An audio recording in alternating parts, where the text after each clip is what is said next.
Depois da porrada que foi o primeiro episódio dessa última temporada de Shingeki no Kyojin, esse segundo episódio já foi muito mais tranquilo, né? Agora que a guerra já terminou, né? Foi um ótimo episódio de estreia, mas agora que a guerra já terminou, a gente vê um pouco mais da interação desses personagens, né? Um pouco mais do outro lado da história, né? Todo esse arco, de forma mais geral, ele serve para tentar humanizar o homem, né? Aquela famosa frase, humanizar o homem, não só o próprio Reiner, que tá sendo a figura central de tudo isso, né? Ele tá sendo realmente, né, o polo de tudo isso. Muito da perspectiva desse episódio foi partindo da visão dele, mas não só partindo dele também, mas de outros personagens. Mostrar um pouco mais desse outro lado de toda essa história. O lado bom e o lado ruim disso tudo. Mas antes, galera, eu queria lembrar vocês, se vocês estiverem procurando um lugar para assistir essa última temporada de Shingeki no Kyojin, ela tá sendo exibida pela Crunchyroll, plataforma oficial aqui no Brasil, que não só tá exibindo essa última temporada, mas também tem disponível todas as outras temporadas. Lembrando que a maior parte, quase que a totalidade dos episódios estão saindo de graça, sem precisar pagar nada. E se você quiser, obviamente também, né, adquirir algum dos planos, assim você consegue assistir com a maior comodidade, sem precisar assistir os anúncios. E não só Shingeki no Kyojin, mas a maioria dos animes de temporada são licenciados pela Crunchyroll e também os animes mais populares que vocês conhecem, como One Piece, Dragon Ball, Shingeki no Kyojin, como eu já falei aqui, Kimetsu no Yaiba, Hunter x Hunter, Fullmetal Alchemist, Sword Art Online e assim por diante. E lembrando que, acessando o link na descrição, você consegue 14 dias de graça para testar qualquer plano da Crunchyroll, então não perde tempo, confere lá. O episódio 2 ele começa com o exército de Marley discutindo um pouco sobre a situação atual do país. Assim como a gente viu no final do primeiro episódio, a Era dos Titãs aparentemente acabou, afinal eles já não são mais uma força absoluta. Isso foi mostrado no final desse primeiro episódio e agora, nesse segundo episódio, isso foi discorrido com um pouco mais de detalhes pelo exército de Marley, né? Tentando encontrar alguma saída para essa situação, dizendo que ao longo dos anos eles ficaram muito dependentes desse poder, né? Era um poder muito absoluto, só que em algum momento essa tecnologia ia acabar sendo ultrapassada e isso já tá acontecendo, como a gente já viu no próprio episódio 1, né? E a saída para isso que eles tentam tomar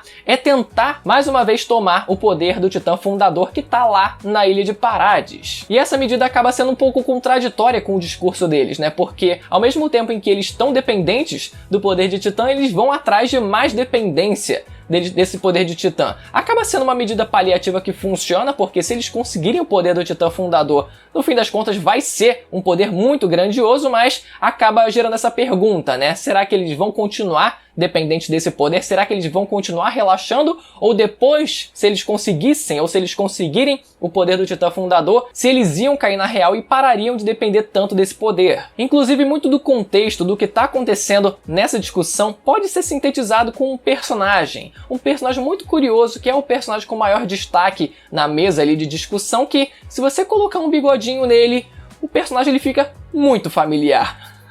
E é curioso como ele até pergunta, né, já um easter egg ali, né, tem um easter egg nessa cena dele se perguntando, peraí, porra, se a gente está muito dependente do poder dos titãs e os outros países estão desenvolvendo tecnologias aéreas capazes de bombardear esses titãs que, por mais que sejam potentes na Terra, eles não voam, ele se pergunta, puxa, a gente não tem nenhum titã que consegue voar, não?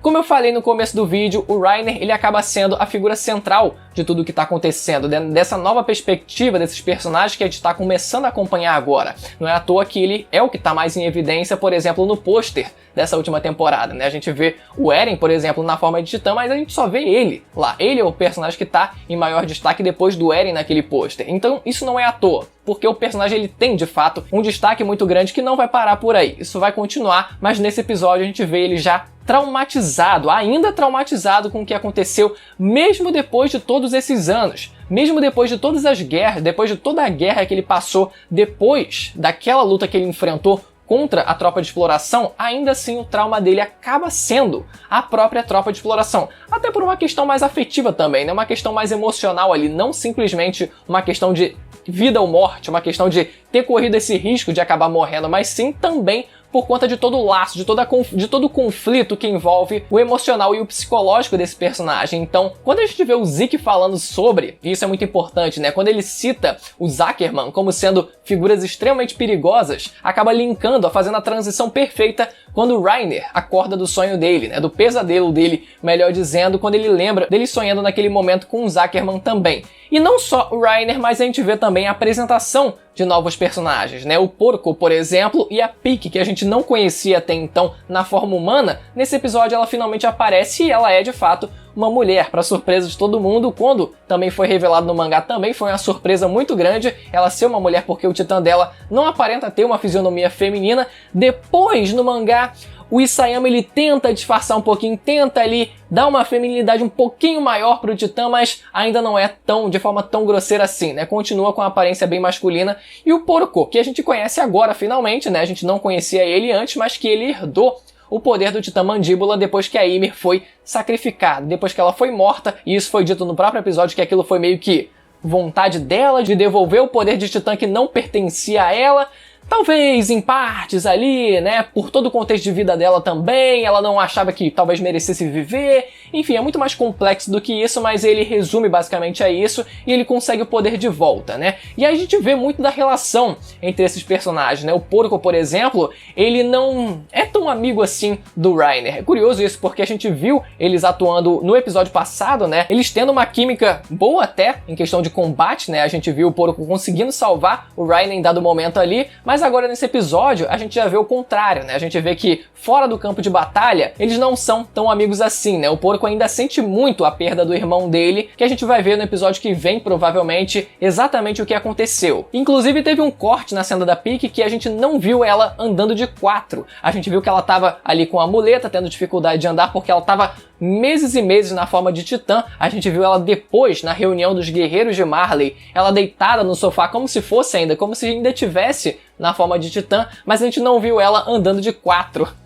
Assim, era algo que com certeza ninguém ia levar a sério se fosse mostrado no anime. Todo mundo só ia achar graça daquela cena e talvez não tenha sido nenhuma questão de puro corte ali, tipo, a gente precisa cortar coisa, mas talvez tenha sido selecionado mesmo pra não tirar o foco um pouco da coisa. A gente já viu que ela estava tendo dificuldade de se acostumar novamente com a forma humana, de se locomover com a forma humana, então talvez para não tirar a seriedade da cena, isso tenha sido excluído. O Reiner depois ele encontra as crianças da nova geração, né, que estão aí para disputar o poder do Bestial e do Encouraçado, e foi muito legal ver essa interação deles, né? O Reiner é como se fosse mesmo a grande figura paterna para eles, o grande espelho, o grande símbolo que eles carregam até mesmo no mangá. Tem uma cena muito forte, né, que é a representação do próprio Encouraçado ali, né? Ele em batalha no meio dessa guerra durante esses anos, que simboliza ali, por mais que eles tenham tido a derrota deles 4 anos atrás, não só o Bestial, mas principalmente o Encouraçado, eles que foram, né, a grande arma do exército de Marley. Então eles acabam sendo uma grande figura de espelho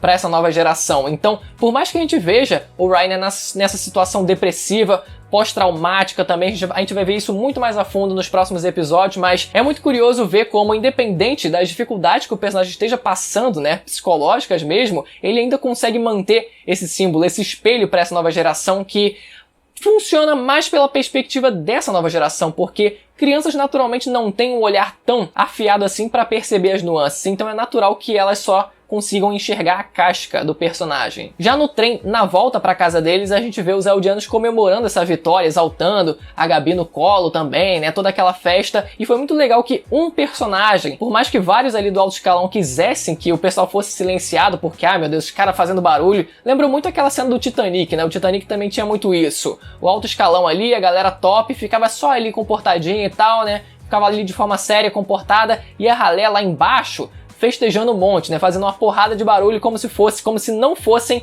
civilizados, né? Essa metáfora que está sendo colocada aqui, e foi muito interessante que o Capitão Magarth, ele diz que não, deixa a galera comemorar, pô. Então dá uma certa nuance interessante para ele, né? Dá um senso de razoabilidade maneiro para ele, né? Porque ele ainda vai ter muito mais participação daqui pra frente, então essa nuance do personagem é muito importante para isso ser construído lá na frente. O Reiner, ele conversa com o Falco quando o Falco diz que vai salvar a Gabi, que ele quer salvar a Gabi, que ele, na verdade, ele que vai herdar o poder do Titã Encouraçado, porque ele não quer que a Gabi ela passe por esse destino também. E na hora o Reiner, ele coloca ele contra a parede dizendo, peraí, o que você tá falando e menosprezando o poder dos titãs e tal, não sei o que, começa a colocar ele contra a parede, mas era simplesmente um pequeno teste ali, né, pra saber se ele não ia ceder à pressão, e depois ele falar a seguinte frase, dizendo, olha só, você precisa realmente salvar a Gabi. Claro que é uma questão ali de favoritismo também, né? O Reiner, ele sabe o que é ter a vida já com os dias contados praticamente, então ele não quer isso pra Gabi, que é a criança com quem ele tem a maior afinidade, né? A maior proximidade também, afinal eles têm ali um laço quase que familiar também. Depois que eles chegam, eles encontram as suas famílias e essa foi a parte mais emocionante do episódio, principalmente pela trilha sonora que contribuiu muito para esse momento, né?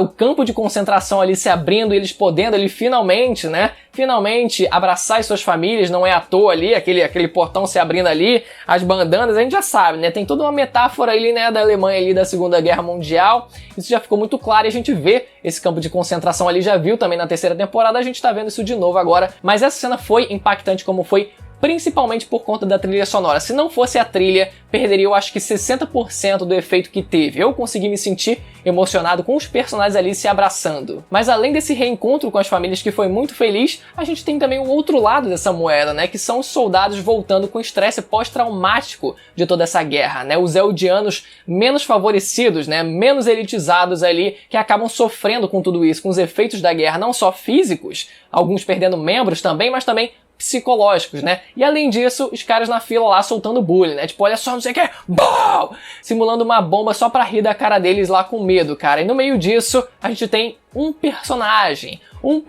ali que parece muito suspeito ali, um delicioso easter egg ali que eu não vou dizer, mas tá muito na cara, cara, tá muito na cara pra todo mundo, na verdade, né? Tem alguém que não sabe, pelo amor de Deus, mas tudo bem. A transição, mais uma vez falando de transição nesse episódio, que o Isayama, ele consegue fazer muito bem no mangá, e isso foi perfeitamente adaptado também nesse episódio do anime, né? A gente já falou sobre a primeira, mas nessa transição, isso também foi muito importante, porque a gente finaliza essa cena com o cara praticando bullying com os soldados lá, BOW! Simulando uma bomba explodindo, e logo depois a gente corta pra Gabi e o Reiner com a própria família do Reiner, e a primeira coisa que a Gabi faz é BOOM! Simula uma explosão também, como se ela estivesse se engrandecendo do que estava acontecendo. Caraca, a explosão foi muito legal, e teve uma bomba, e eu saí correndo e tal, contando a vitória dela. E olha só o contraste dessas duas coisas, desses dois cenários, o efeito da guerra para cada uma dessas pessoas. Isso é muito forte. A transição de Shingeki no Kyojin é algo que eu tenho muito a elogiar. E no meio da janta perguntam pro Reiner, né, como foi a estadia lá na Ilha de Parades, e é incrível. Essa cena é incrível, não só pela comédia dela, né, dele contando, ele tentando bolar assim, porque